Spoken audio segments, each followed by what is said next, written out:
সমগ্ৰ শিক্ষা অসমৰ সমস্যা স্পেচিয়েল ৰিক্ৰুটমেণ্ট ড্ৰাইভ বা SRDৰ জৰিয়তে নিয়মীয়া কৰা সমগ্ৰ শিক্ষা অসমৰ ঠিকাভিত্তিক শিক্ষকসকলৰ সমস্যা আজি মই SRD শিক্ষক কল্যাণ মঞ্চ আৰু সদৌ অসম প্ৰাথমিক শিক্ষক সন্মিলনীৰ লগত আলোচনা কৰি তেওঁলোকক এইটো কথা স্পষ্ট কৰি দিওঁ যে এই SRD শিক্ষকসকলৰ দৰমহাক লৈ কোনো সমস্যাৰ সৃষ্টি হোৱা নাই। এই মাহত কেইটামান দিন দেৰি হৈছে, 2 দিনৰ ভিতৰতে তেওঁলোকে পূৰ্বৰ দৰে তেওঁলোকৰ দৰমহা লাভ কৰিব।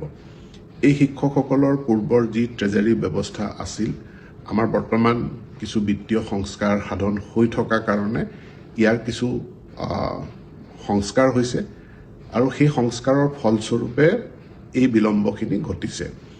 ফিন আছামত তেওঁলোকৰ একাউণ্ট আছে আৰু ফিন আছামৰ জৰিয়তে তেওঁলোকৰ পে স্লিপ, তেওঁলোকৰ NPS বা অন্যান্য কৰ্মচাৰী হিচাপে যিসমূহ সেৱা পূৰ্বতে তেওঁলোকে পাই আছিল, সেই ফিন আছামৰ জৰিয়তে তেওঁলোকৰ দৰমহা এতিয়াও প্ৰচেছ হ'ব। ফিন আছামৰ সেৱাসমূহ তেওঁলোকে পাই থাকিব আৰু নিয়মিতভাৱে তেওঁলোকৰ দৰমহা ফিন আছামৰ জৰিয়তে প্ৰচেছ হৈ ট্ৰেজাৰীৰ পৰা তেওঁলোকে পাব।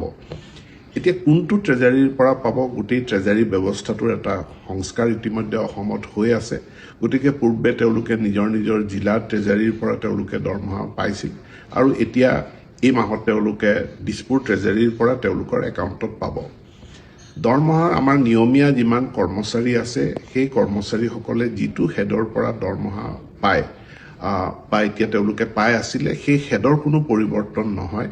তেওঁলোকে নিয়মীয়া কৰ্মচাৰীৰ যি 01 হেড আছে ফিনেন্স ডিপাৰ্টমেণ্টৰ, সেই হেডৰ পৰাই তেওঁলোকে দৰমহা পাই থাকিব। ইয়াক লৈ কোনো কাৰণত কোনো ধৰণে শংকিত হোৱাৰ কোনো প্ৰয়োজন নাই।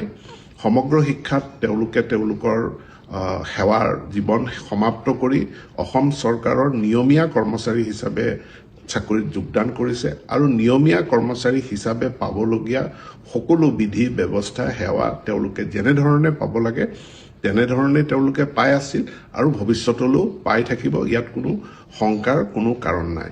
মই সকলোকে কেইটামান দিন ধৈৰ্য ধৰিবৰ কাৰণে অনুৰোধ জনাইছোঁ যে বিত্তীয় ব্যৱস্থাটোৰ কিছু আৰ্কিটেকচাৰ সলনি হৈছে আৰু এই আৰ্কিটেকচাৰ সলনি হোৱাৰ কাৰণে এইবাৰ আমাৰ 2 দিন বিলম্ব হৈছে, ভৱিষ্যতলৈ নহয়।